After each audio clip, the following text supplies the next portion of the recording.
ดแล้วจุดแลนด์มาร์คของเฉินตูมีน้ำตกลงมาซุ่มเย็นใช่ป่ะ好，让可以停。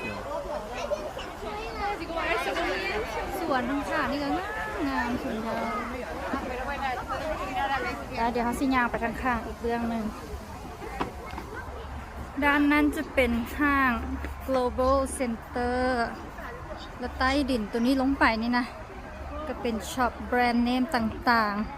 ๆบอนกินบอนเที่ยวขาดเด้ทีนี้หาการลงไปช้อปปิ้งกรุบกริบแล้วก็ได้ขนมมาต้อนลูกต้อนเต้าเนาะอันนี้จะเป็นด้านข้างFaltan 2 minutos.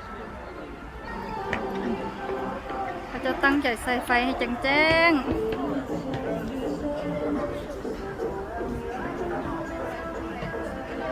อันนี้ด้านข้าง